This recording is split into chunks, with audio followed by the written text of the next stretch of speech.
एक साधक को अल्पाहारी होना चाहिए, मतलब कम खाना खाने वाला होना चाहिए।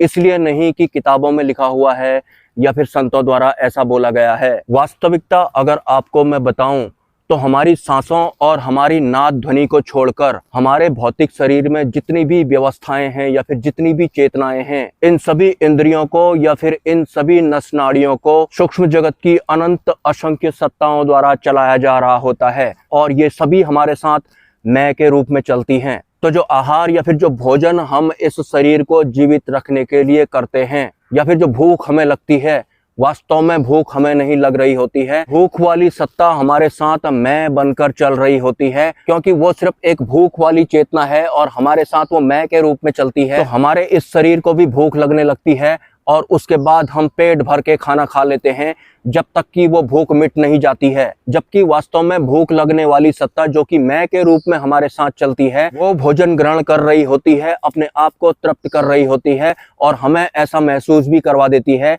कि मुझे भूख लगी थी और उसके बाद मैंने खाना खा लिया, मेरा पेट भर गया है। तो वो भूख वाली सत्ता है, माया के अधीन है। और सूक्ष्म जगत की जितनी भी सत्ताएं होती हैं जो कि हमारे भौतिक शरीर को या फिर हमारे भौतिक जीवन को चला रही होती हैं, वो लिमिटलेस होती हैं। तो जागरूक ना होने की वजह से एक इंसान को जब भूख लगती है तो जब तक उसका पूर्ण रूप से पेट नहीं भर जाता है या फिर जब तक उसकी भूख शांत नहीं हो जाती है, वो तब तक खाना ठूसने में लगा हुआ होता है। जबकि वास्तव में हमारे इस शरीर का इस्तेमाल करके भूख लगने वाली सत्ता खाना ग्रहण कर रही होती है, खुद ही तृप्त भी हो रही होती है, लेकिन हमारे मैं के साथ में चलने की वजह से हमें ऐसा लगता है कि हम खाना खाकर तृप्त हो गए हैं। तो इस वजह से भी उच्च स्तरीय साधु संत कहते हैं कि जो ये संसार है ये साधन मात्र है, हम यहाँ पर मेहमान हैं। मोक्ष प्राप्त करना ही एकमात्र उद्देश्य हम इंसानों का इस शरीर के रूप में जन्म लेने का होता है। तो इसलिए भी जो उच्च स्तर के जागरूक संत होते हैं वो अल्पाहारी होते हैं, क्योंकि उन्हें पता होता है हमारे इस शरीर को अनंत असंख्य शक्तियों द्वारा चलाया जा रहा होता है। तो हमें भूख या प्यास लगवाने का काम भी दूसरी सत्ताओं द्वारा किया जा रहा होता है, जो कि हमारे साथ मैं के रूप में चलती हैं और हमें महसूस भी करवाती हैं। तो इस वजह से उच्च स्तरीय साधु संत भूख वाली सत्ता को तृप्त नहीं करना चाहते हैं, वो अल्पाहारी हो जाते हैं। वो सिर्फ उतना ही भोजन ग्रहण करते हैं जितने में कि वो सरवाइव कर पाएं, क्योंकि उन्हें इस बात का बोध होता है हमारे इस शरीर का सहारा लेकर सूक्ष्म जगत की कई सारी सत्ताएं तृप्त हो रही होती हैं, जिनमें कि ये भूख लगवाने वाली सत्ता भी एक होती है। वास्तव में हमारे इस भौतिक शरीर का इस्तेमाल करके ये पूरा ब्रह्मांड पल रहा होता है। एक आम इंसान इस गलतफहमी में रहता है कि मेरा शरीर सिर्फ मेरे तक ही सीमित है, जो भी खाऊंगा मैं ही खाऊंगा, जो भी दर्द होगा मुझे ही होगा। लेकिन वास्तव में हम अपने शरीर को नहीं जी रहे होते हैं, हमारे शरीर का सहारा लेकर मैं रूपी सत्ताएं अपने आप को तृप्त कर रही होती हैं। और ये काम क्रोध लोभ मोह भय वाली भी कुछ इसी तरह की सत्ताएं होती हैं, जो कि मैं बनकर अपना रोल निभा रही होती हैं, या फिर इस माया रूपी संसार को गतिमान बना रही होती हैं, या फिर खुद को तृप्त भी कर रही होती हैं। लेकिन एक आम इंसान इसको समझ ही नहीं पाता है। वो खाने पीने तक या फिर इंद्रियों के सुख तक या फिर इस भौतिक संसार तक या फिर अपने दिमाग तक या फिर अपने मन तक ही सीमित रह जाता है। इतने में ही सिमट कर एक आम इंसान रह जाता है, जबकि इन सभी विषयों को सूक्ष्म जगत की सत्ताओं द्वारा ऑपरेट किया जा रहा होता है ताकि वो इस भौतिक जगत को गतिमान रख सकें। मोटा मोटा आप ये समझ लें कि हमारे इस भौतिक शरीर में जो जो एक्टिविटी होती हैं, हर एक्टिविटी में सूक्ष्म जगत की कोई न कोई सत्ता शामिल जरूर रहती है। वो हमारे ही शरीर में भी रहते हैं, हमारे खून में वो रहते हैं, अनंत असंख्य जो नस नाड़ियां हमारे इस शरीर में होती हैं उनमें वो रहते हैं। और कुछ कुछ तो अपने आप को तृप्त करके टॉयलेट के रास्ते बाहर भी निकल जाते हैं, ऐसी भी सत्ताएं होती हैं। कोई छींक के रास्ते बाहर निकलती हैं, कोई पसीने के रूप में बाहर निकलती हैं, कोई खांस के रूप में बाहर निकलती हैं। लेकिन टाइम टू टाइम उनका इस भौतिक शरीर में आना जाना लगे रहता है। कोई अचानक से हमें भूख लगवा देती है, कोई अचानक से काम वासना हमारे अंदर जागृत कर देती है, कोई अचानक से क्रोध हमारे अंदर डाल देती है, कोई मोह के रूप में हमसे चिपकी रहती है, कोई लोभ के रूप में हमसे चिपकी रहती है। ऐसे ही अनंत असंख्य जो चेतनाएं होती हैं उनके द्वारा हमारे इस भौतिक शरीर को चलाया जा रहा होता है और ये मैं बनकर हमारे साथ में चल रही होती हैं। मतलब आप ये समझ लो कि हमारा जो ये भौतिक शरीर है ये एक तार है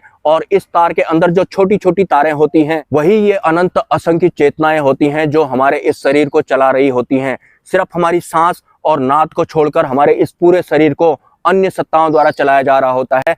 और आत्मज्ञान के संचार होने के दौरान एक साधक को इन्हीं सब विषयों का बोध होने लगता है, जाकर वो सही दिशा में ज्ञान ग्रहण करता है कि साधु संत इस संसार को मिथ्या या फिर साधन मात्र क्यों बोलते हैं, या फिर साधु संत अल्पाहारी क्यों होते हैं। वो वास्तव में इसी वजह से होते हैं क्योंकि उन्हें पता है हमारे इस शरीर का सहारा लेकर सूक्ष्म जगत की कई सारी सत्ताएं वर्किंग में हैं। और हाँ, एक बात मैं और क्लियर कर देना चाहता हूँ, ये जो चैनल है ये सिर्फ और सिर्फ साधकों के लिए है, और साधक भी वो जो अपने मनोरूप ना चलते हों, जो वास्तव में साधक हों, जो वास्तव में ज्ञान ग्रहण करना चाहते हों, जो ज्ञान इकट्ठा ना करना चाहते हों, जो इस रास्ते पर चलना चाहते हों। अगर वास्तव में आप अंतरिम जागृति करना चाहते हैं तो हर हाल में आपको इस भौतिक संसार से या फिर इस माया रूपी संसार से या फिर इस भौतिक शरीर से या फिर अपने मैं और मेरा से ऊपर उठना ही पड़ेगा। ज्ञान इकट्ठा करने वाले लोग इस चैनल से जा सकते हैं, जैसे कि सद्गुरु या फिर जो अक्षर ब्रह्म होते हैं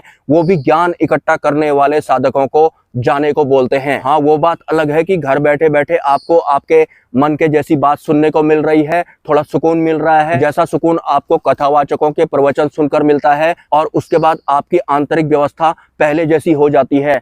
तो इस तरह के लोगों के लिए ये चैनल बिल्कुल भी नहीं है। और कोई भी ग्रंथ पढ़ के या फिर धार्मिक पुस्तक पढ़ के या फिर प्रवचनों को सुनकर थोड़ी देर के लिए जो हम शांत हो जाते हैं, वो इसी वजह से होते हैं क्योंकि वो जो पुस्तक होती है हमें थोड़े समय के लिए इस मन की सत्ता से या फिर हमारे दिमाग की सत्ता से या फिर इस माया की सत्ता से दूर ले जाती है। और जैसे ही हम इस संसार से दूर हो जाते हैं तो हमें बड़ा अच्छा फील होता है, हमें बड़ा सुकून फील होता है। लेकिन जैसे ही हम दोबारा से इस संसार में आते हैं तो फिर से हमारी वही दिमागी चिक चिक पिक पिक ऑटोमेटिक ही शुरू हो जाती है, क्योंकि इस संसार में हमारा कुछ भी नहीं होता है, हमारा शरीर तक हमारा नहीं होता है, इसे तो अनंत असंख्य सत्ताएं चला रही होती हैं। तो फिर क्या हम इस शरीर के लिए जिएं या फिर अपने मन के हिसाब से जिएं या फिर अपने दिमाग के हिसाब से जिएं, ये सब तो माया के अधीन होता है। हमें माया अतीत वाली अवस्था में जाना होता है। अगर आप एक वास्तविक साधक हैं तो आपको माया अतीत वाली अवस्था में जाना होगा या फिर उसके लिए प्रयास करना होगा, चलना पड़ेगा आपको उन रास्तों पर।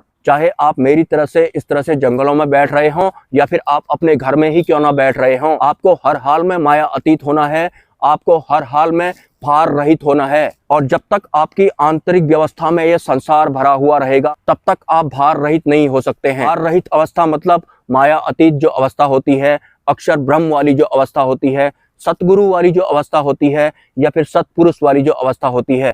आज मेरी तबीयत ठीक नहीं है, कल से मुझे बुखार आया था तो इस वजह से मैं ठीक तरह से बोल नहीं पा रहा हूँ, लेकिन दवाई तो मैं फिर भी नहीं खाता हूँ। लेकिन मैं यहाँ पहुँच जरूर गया हूँ और मोबाइल की डिस्प्ले भी मैंने नहीं डाली है।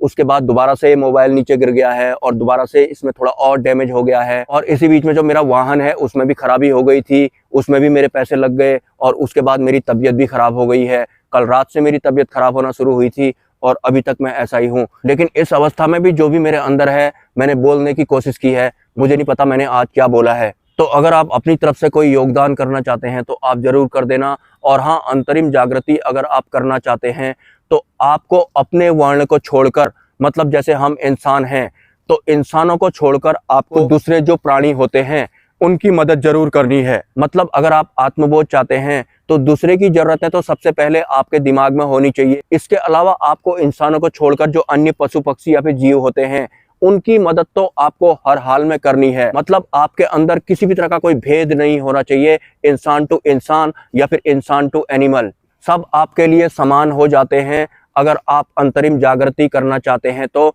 लेकिन उसमें भी दो तरह की आत्म जागृतियां होती हैं। एक तो जैसे अर्जुन ने आत्म जागृति की थी, मतलब अर्जुन ने सिर्फ अपना कल्याण किया था और उन्होंने अपने परिवार का या फिर राज संसार का त्याग नहीं किया था। इस वजह से जो अर्जुन है वो पूजनीय नहीं है। और दूसरे थे अष्टावक्र, जिनकी आत्म जागृति हुई थी और उसके बाद वो पूजनीय हैं और उन्होंने पूरी दुनिया का भी कल्याण किया था। क्योंकि दुनिया का कल्याण अगर आप करना चाहते हैं तो आपको घर परिवार का भी पूर्ण रूप से त्याग करना होता है, क्योंकि उसके बाद जो ये पूरा संसार होता है वो आपके लिए एक हो जाता है। आपके अंदर किसी भी तरह का भेद नहीं होता है। जैसे कि अष्टावक्र थे, अगर आप पूरी दुनिया का कल्याण करना चाहते हैं तो फिर आपको अपने घर परिवार का पूर्ण रूप से त्याग करना होता है और ये पूरी जो दुनिया है वो आपके लिए एक हो जाती है। मतलब यही आपका उसके बाद परिवार होता है। लेकिन अगर आप सिर्फ अपना ही कल्याण करना चाहते हैं, अपने परिवार को भी साथ में लेकर चलना चाहते हैं जैसे कि अर्जुन लेकर चले थे, तो फिर ऐसी आत्म जागृति से सिर्फ आपका कल्याण होता है। इस मामले में आप दुनिया का कल्याण नहीं कर पाएंगे। तो पहले ही आपको डिसाइड कर लेना है कि आप सिर्फ अपनी अंतरिम जागृति करना चाहते हैं या फिर आप अपनी अंतरिम जागृति के साथ साथ इस दुनिया को भी ऊंचा उठाना चाहते हैं। मिलते हैं नेक्स्ट वीडियो में। और हाँ, अगर आप अपनी तरफ से योगदान करना चाहते हैं तो जरूर कर देना। नमस्कार।